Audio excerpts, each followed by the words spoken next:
Les amis, le 4-4-2 du dimanche est là et bien là. Aujourd'hui, on va causer de Palomba qui nous parle d'islamisme. Quand nos gendarmes sont arrêtés par Israël ou pensent qu'Israël est arrivé par magie après la Seconde Guerre mondiale, on est en plein cours de prestidigitation géopolitique version Fernand Nathan et comme elle m'attaque directement en me désignant comme troll, on va mettre les deux pieds dedans. Par contre, mettez des bottes, il va y en avoir partout. C'est parti. Nous sommes le 13 novembre 2024 sur TVL, présenté par Éric Morillo et un clash a lieu entre Pierre Jovanovic et Myriam Palomba. Jusqu'ici, tout va bien, mais vient la question de nos gendarmes arrêtés et molestés par Israël. L'argument du plateau n'est que bon sens, c'est la condamnation. Mais l'ancienne chroniqueuse d'Hanouna et du magazine People Public dira « Oui, mais nous avons des islamistes chez nous, on est humiliés. » Gros blanc sur le plateau, personne ne percute, on est en plein camoulox. On lui parle de gendarmes français molestés et arrêtés par Israël et elle nous sort la carte islamiste pour noyer le poisson. C'est comme si on lui causait cuisine avec un filet de turbo rôti en croûte d'herbe émulsion de champagne et qu'elle nous sortait. Moi, je prends la ligne B vers Châtelet-Les-Halles. Ouais, ok Myriam, bah après tu peux aussi prendre l'arrêt Rochereau vers l'hôpital Sainte-Anne si tu veux, hein. Faut y aller maintenant. Tu sens que tes PMP ça laisse des traces quand même. Bref, il y a un blanc sur le plateau, frère, on se serait cru après une blague de Kev Adams ou au match France-Israël. Alors tu sais, ta Pierre, il se demande qu'est-ce qu'elle raconte, Pimprenel. Il lui balance qu'il faut pas tout mélanger. C'est sérieux pour nos gendarmes, c'est une humiliation totale de la France face au monde. Et Pierre, il est poli. Mais grosso merdo, il veut lui expliquer qu'on n'est pas chez Hanouna à souffler dans le cul d'un chien. Bon, ça c'est ma traduction, attention, hein, c'est perso. Après, c'est vrai qu'elle est pas con, Palomba. L'islamisme, c'est un cache-misère, mon ami. Si tu peux le placer quelque part, ça peut aider, hein. Grâce au travail titanesque de BFM, CNews, un petit coup de polish islamiste, et à la téloche, il y a plus de chômage, plus de problèmes de logement, plus de vieux qui bouffent dans les poubelles, plus d'étudiants à la soupe populaire, et plus de gendarmes français molestés. Ça te lave plus blanc que blanc. Bref, on s'égare. Du coup, Morillo clôt l'épisode gendarme pour en ouvrir un autre, celui du conflit israélo-palestinien. Je sais pas si c'était une bonne idée. Bon, bah là, Palomba va encore faire des prouesses. On sent qu'elle est bien briefée,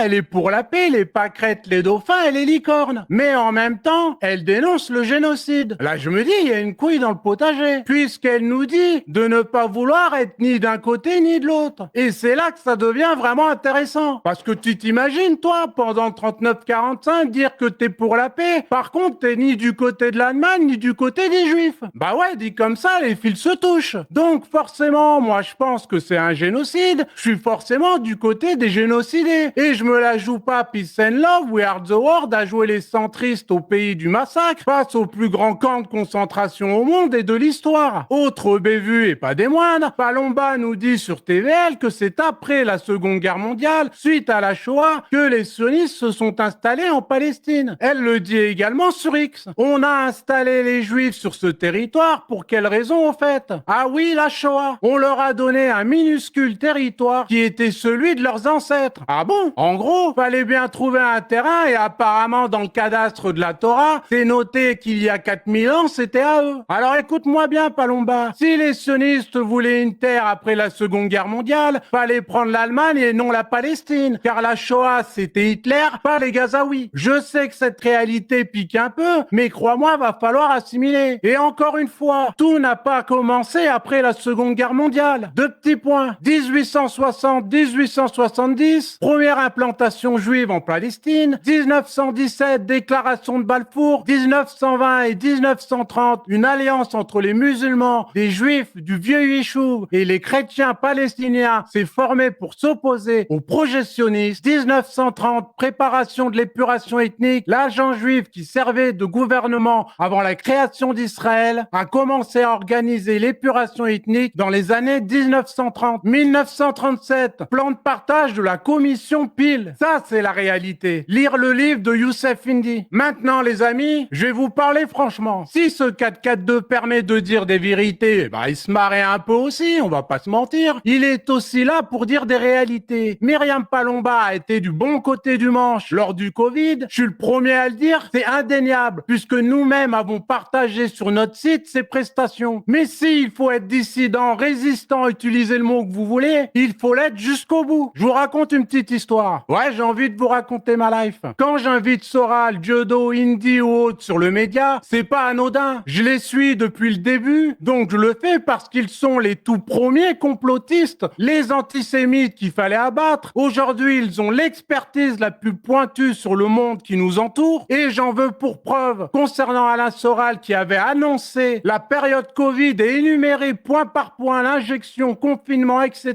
etc. À ce moment-là, imaginez si on s'était arrêté sur le sujet où il écrivait ça dans le journal Flash numéro 20 le 13 août 2009, nous aurions eu 11 ans d'avance. Ça s'appelle la rigueur dans le travail. Et un peu de génie aussi, faut pas déconner. Maintenant, si vous pensez que c'est un jeu, qu'il faut pas d'engueulade, ne pas dire des vérités, soit faites pas de vagues, attendez que ça vienne comme le Covid est venu. Mais résister, c'est dire les termes. J'hésiterai pas à dire les vérités sur les propos de Palomba. Et avec Israël, on n'est plus sur le Covid ou sur l'Ukraine, on a le cul assis sur une troisième guerre mondiale. Et comme dirait l'autre, avant l'heure c'est l'heure, après l'heure c'est plus l'heure. C'est terminé. Soit tu prends le train, soit tu le regardes passer. Et on évitera cette guerre et la division quand chacun y mettra du sien. À commencer par Palomba. J'étais complotiste avant le Covid et je l'ai été pendant et après. Rien n'a changé dans ma vie. Et concernant le massacre à Gaza, si une opposition contrôlée arrive, elle viendra du mainstream, de chez Bolloré, CNews, etc.